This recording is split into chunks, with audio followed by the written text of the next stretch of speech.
नमस्ते recording club में RC Sandeep. तो आज हाजिर हूँ एक बार फिर से the story of recording club part 325 लेकर के।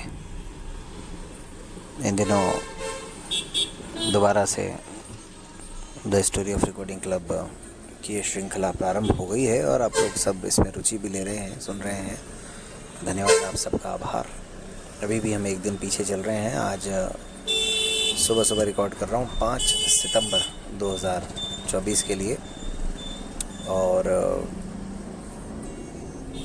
आज वैसे शुक्रवार है, फ्राइडे, वो दिन जिस दिन से हमने कहानी शुरू की थी। तो शाम को, अच्छा वैसे सुबह जब मैं ये रिकॉर्ड कर रहा हूँ, आप लोग भी देखेंगे अभी वॉइस क्वालिटी काफ़ी अच्छी आ रही है। तो इस बात को अगर आप लोगों ने नोटिस किया हो तो बताइएगा, प्रतिक्रियाओं में मैसेज कीजिएगा। गाड़ी में होने के बावजूद भी आवाज़ ठीक आ रही है, नॉइज़ कैंसिलेशन भी ठीक ठाक है और इसके लिए मुझे कुछ अतिरिक्त मेहनत भी नहीं करनी पड़ी दोस्तों।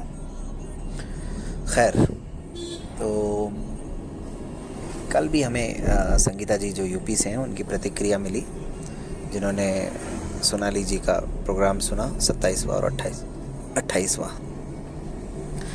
और आज दोस्तों उस प्रश्न का भी जवाब दूंगा बिल्कुल सटीक कि लगातार कितने प्रोग्राम रिकॉर्ड किए मैंने।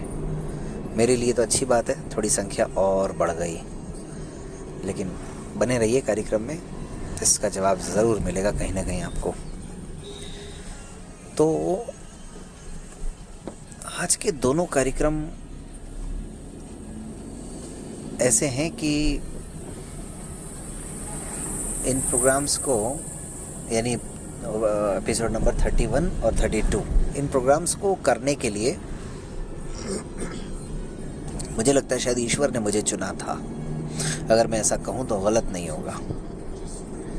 ये तो आप लोग भी इस बात को सुनने के बाद, इस कहानी को सुनने के बाद अपनी प्रतिक्रियाओं में बताइएगा कि क्या मैंने सही कहा या गलत कहा।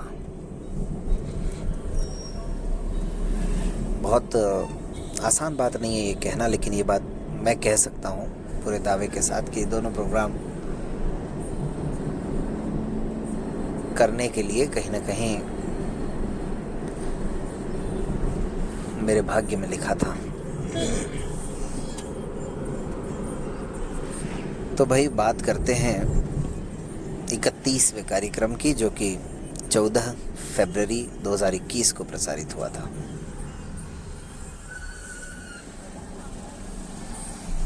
और इसमें हमारे मेहमान थे राजकोट गुजरात से अक्षिका कारेलिया जी और कल्पेश कारेलिया जी।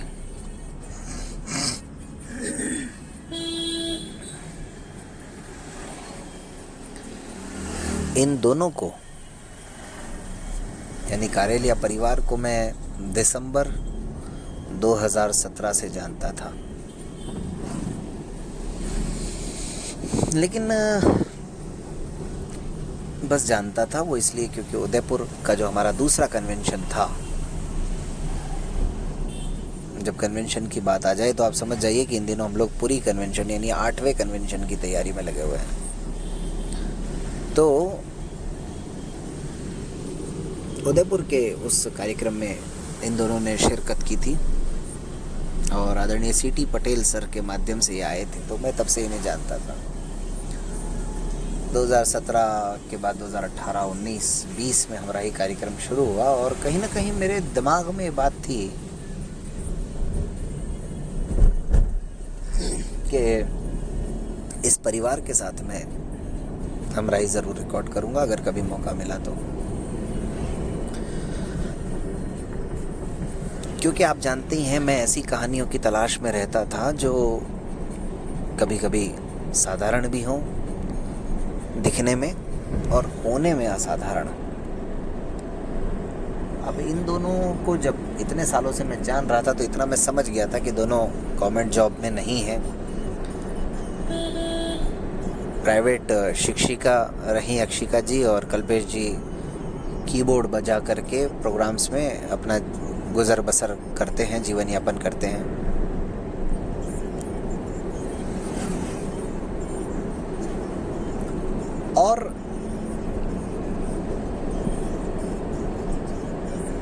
बार कहीं मुझे ऐसा याद आता है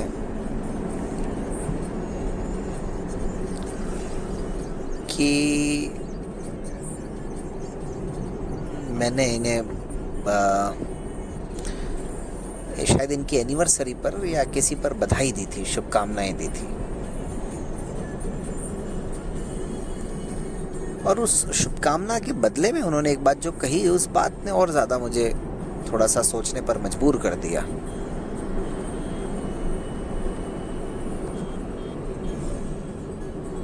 तो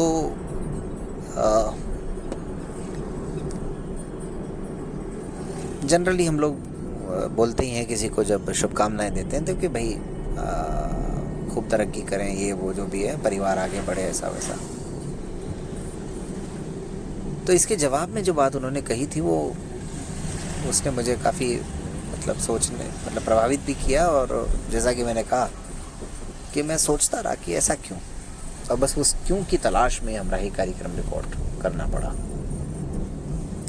हालांकि अब वो तो आप लोगों ने अगर सुना होगा तो कार्यक्रम में भी ये चर्चाएं आई होंगी,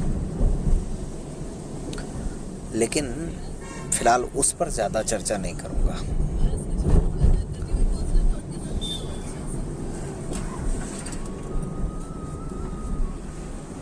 इसके अलावा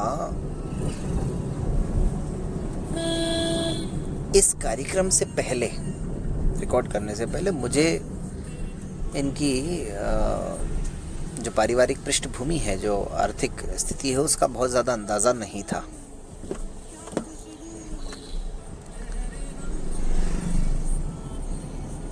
ये रिकॉर्डिंग क्लब में जो हर शनिवार सांस्कृतिक संध्या होती है उसमें नियमित तौर पर आते रहे हैं, और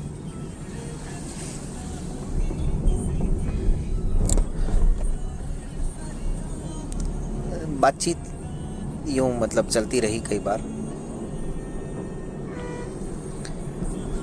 तो जब हमारा ही कार्यक्रम रिकॉर्ड हुआ, उस कार्यक्रम के दौरान बहुत सारी इनकी परिस्थितियां सामने आई। इन्होंने प्रधानमंत्री आवास के लिए भी आवेदन किया हुआ था, लेकिन उसका कुछ हो नहीं रहा था। कोरोना काल में इनको जीवन यापन, जब सारे कार्यक्रम बंद हो गए थे, तब करना कितना मुश्किल हो गया था, ये सब पता चला। तो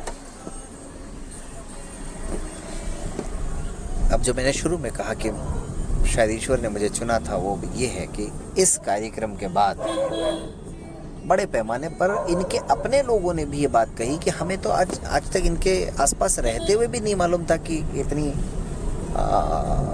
मुश्किलों में ये लोग रह रहे हैं। और उसके बाद कई लोगों ने मदद के हाथ आगे बढ़ाए, कई लोगों ने मदद भी की। और दोस्तों, खुशी इस बात की है कि उस कार्यक्रम से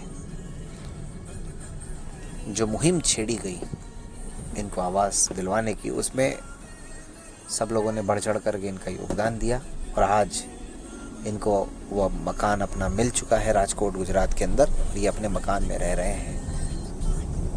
और उस कार्यक्रम के बाद से ही व्यापक पैमाने पर इसके बाद में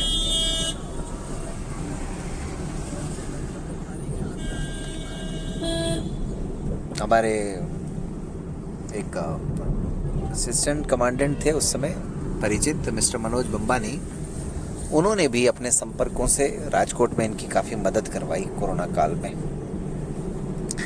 और इतना ही नहीं, इनकी चर्चाएं हो या ना हो, इनको मदद मिली हो या ना मिली हो, वो बात एक अलग है। लेकिन सबसे इम्पोर्टेंट बात, इस परिवार ने ये आकर के स्वीकार भी किया कि हाँ, रिकॉर्डिंग क्लब की बदौलत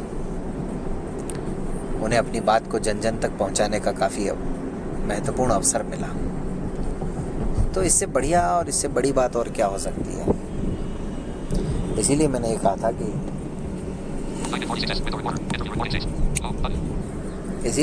था कि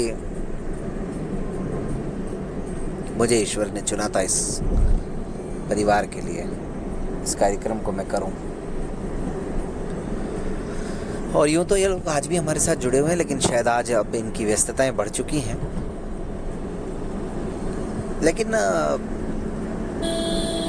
कुछ बातें ऐसी होती हैं दोस्तों जो यादगार बन जाती हैं। ये हमराही कार्यक्रम करके ऐसा ही मुझे लगता है कि हमराही का कार्यक्रम करना बड़ा सार्थक रहा। किस तरह से ये लोग मिले। एक और विशेष बात, इसमें एकमात्र ऐसा कार्यक्रम था जिसमें अरबी सॉन्ग सुनाया गया अक्षिका जी के द्वारा। उसकी भी एक अपनी कहानी है कि गुजराती होकर के उन्हें अरबी सॉन्ग कैसे आता है। तो ये तो आप प्रोग्राम सुनेंगे तभी आपको समझ में आएगा, वरना तो नहीं आएगा। खैर, कुल मिलाकर के बहुत ही शानदार कार्यक्रम। और आज का the story of recording club भी मुझे लगता है पूरा इन्हीं पर समर्पित हो गया है। अब एपिसोड नंबर 32 अपने आप में इतना महत्वपूर्ण है, इस परिवार की कहानी अपने आप में इतनी महत्वपूर्ण है, और इस जोड़ी के इतने पहलू हैं जिनको मैं आज की कहानी में नहीं समेट पाऊंगा। इसलिए इंतज़ार कीजिए 32वें कार्यक्रम को सुनने के लिए अगले the story of recording club का। तब तक आप लोग झटपट सुनते जाइए जो भी स्टोरियाँ आपने नहीं सुनी है, पूरी रिकॉर्डिंग क्लब की कहानी। हमारे अली भाई कभी कभी कहते हैं कि ये पूरा एक ऑडियो डॉक्यूमेंट है, इसमें रिकॉर्डिंग क्लब के बारे में कोई भी जानकारी आप प्राप्त कर सकते हैं। तो 325वां एपिसोड अब 326वां लेकर के आऊँगा, और उसमें हमराही के 32वें कार्यक्रम की चर्चा करूँगा। और आज उस प्रश्न का जवाब दे देता हूँ, आप अगर इस समय तक कार्यक्रम सुन रहे हैं तो, वो ये कि लगातार 31 कार्यक्रम दोस्तों किए मैंने हमराही के, लगातार बिना ब्रेक के। और उसके बाद में 21 फरवरी 2021 को पहली बार ऐसा हुआ कि प्रोग्राम रिकॉर्ड नहीं हो पाया। 21 फरवरी 2021 क्या कारण रहा ये तो मैं नहीं जानता, लेकिन 31 कार्यक्रम लगातार करना मेरे लिए भी एक बड़ा ही शानदार अनुभव रहा। और उसके बाद में अब धीरे धीरे इन हमराही एपिसोड्स की कहानियों में गिरावट, मतलब इनकी रफ्तार में गिरावट आती जाएगी। लेकिन अब फ़िलहाल तो 32वां कार्यक्रम बहुत महत्वपूर्ण है, जिसके बारे में मैं आपको एपिसोड नंबर 326 में बताऊंगा। बहुत बहुत धन्यवाद।